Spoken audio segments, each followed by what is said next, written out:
Урматтуу устаздар, Қайырлы күн, білімді жастар. Бүгін сіздердің назарларыңызға Қазақстан Республикасының тәуелсіздігіне 25 жылына толуына орай ұйымдастырылған "Менің Қазақстаным, менің болашағым" атты ашық тәрбие сағатымызды ұсынамыз. мен қазақпын, мың өліп, мың тірілген, жүрегімде таныстым мың тілімен, жылағанда жүрегім күн тұтылып, қуанғанда күлкімнен күн түрілген. Мен қазақпын, биікпін, байтақ елмін. Қайта тудым өмірге, қайта келдім. Мен мыңда бір тірілдім, мәңгі өлмеске. Айта бергім келеді, айта бергім. Өткеннен өзгермеген өшеді, өткеннің қастерлігі өседі дей отырып, тарихтан сыр шертер білімгерлерді шақырамыз.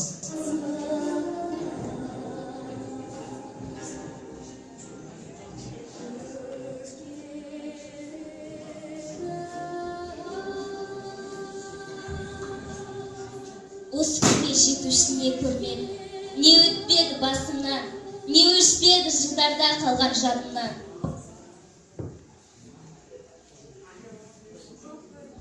Көк бөріден жаралып, жер анадан наралып, таза тұнық қаным пайда болды.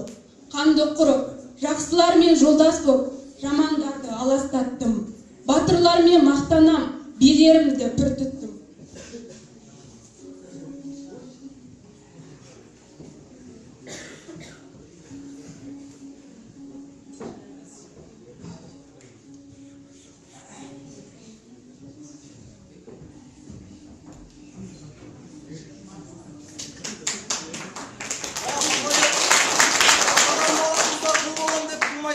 Анадан қыз туса, күн болам деп тумайды. Бай болсаң халқыңа пайдаң тисін, батыр болсаң жауға найзаң тисін. Бай болып елге пайдаң тимесе, батыр болып жауға найзаң тимесе, елден бөтен үйің күйсін.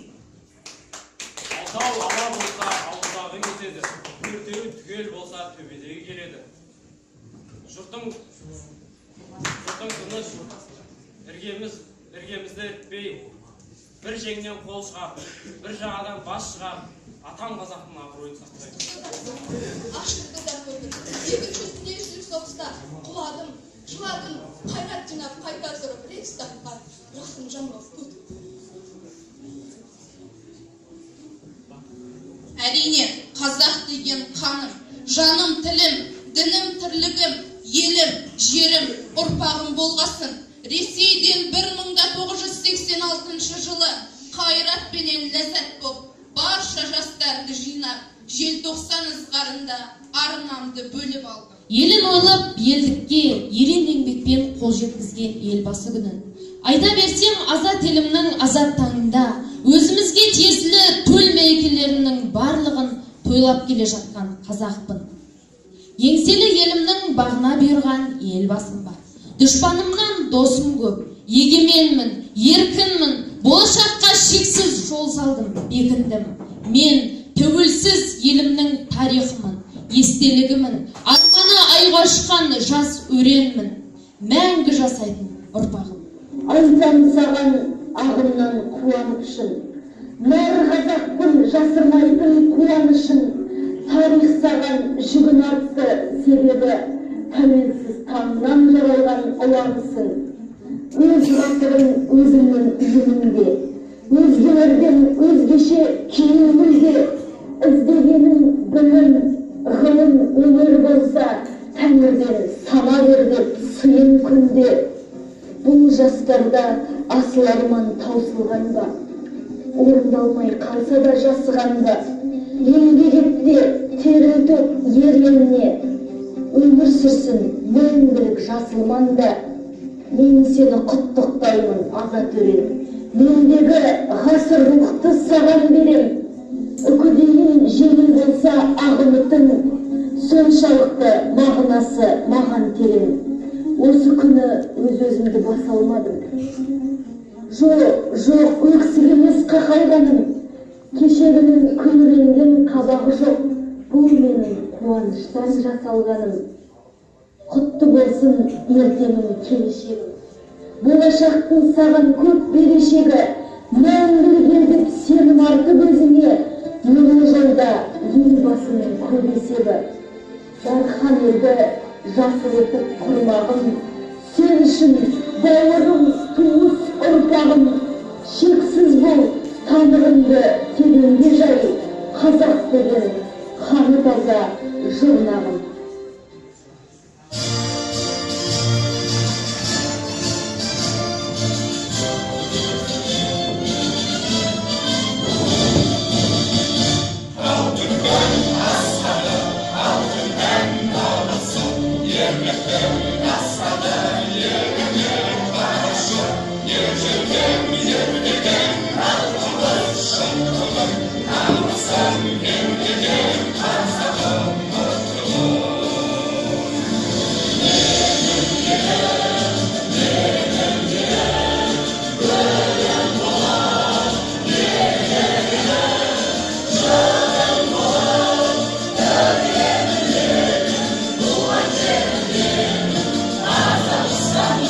Құтты болсын 25 жыл тәуелсіздік мерекесі, мықты болсын елімнің көрегесі, тату тәтті болып халқымыз әрқашан кетпесін туған жердің берекесі. Еліміздің тәуелсіздігіне 25 жылдық мерейтойы құтты болсын.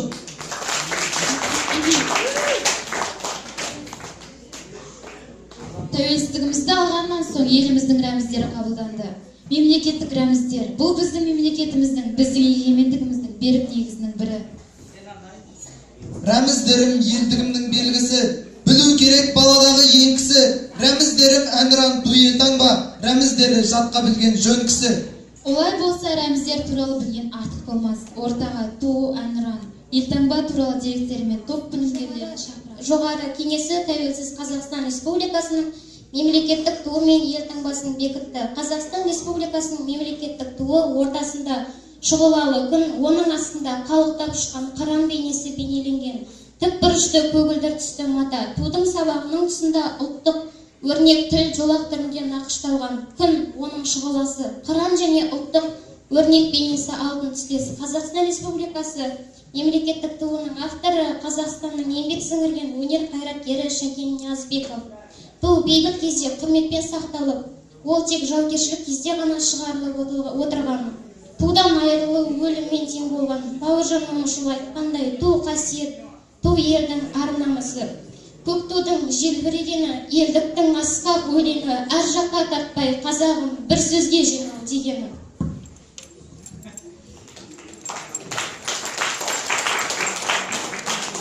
Қазақстан Республикамыздың мемлекеттік елтаңбасы дөңгелек нысанында және көгілдір түс аясында шаңырақ түрінде бейнеленген. Шаңырақта айнала күн сәулесін таралып уықтар шаншылған. Шаңырақтың оң жағы мен сол жағындағы аңыздағы қанатты пырақтар бейнесі орналастырылған. Жоғарғы бөлігінде 5 бұрыш көлеміндегі жұлдыз, ал төменгі бөлігінде Қазақстан деген жазуы бар. Қазақстан Республикамыздың мемлекеттік елтаңбасының авторлары белгілі сәулетшілер Жандарбек Мәлібеков пен Шотаман Уәлиханов. Қазақстан отаным, әлем берген атағым, жарқыраған әр таңда мемлекеттік елтаңба, халқымыздың бейнесі кең таралып билесін. Қазақстан Республикасының мемлекеттік әнұраны.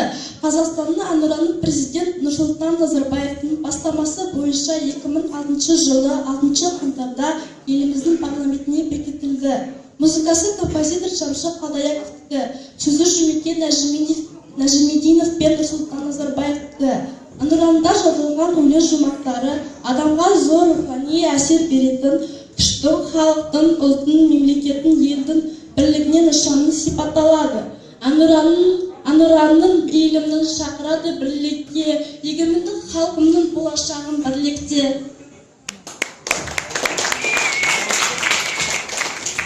Ел туымен тұғырлы, елтаңбасымен еңселі, әнұранмен айбаты. Желбірегені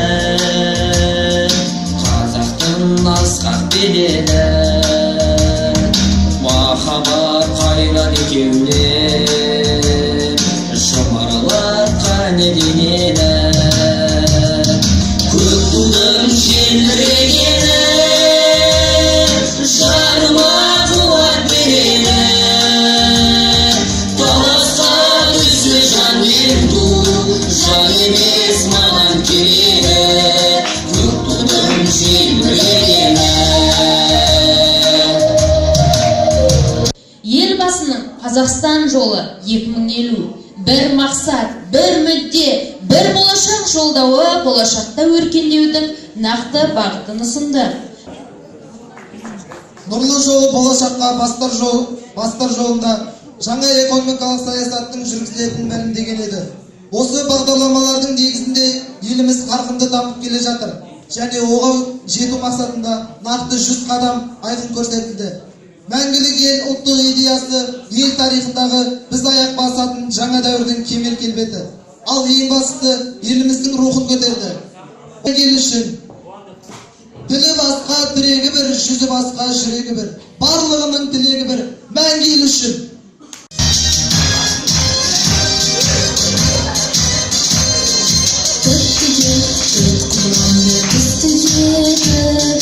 Туған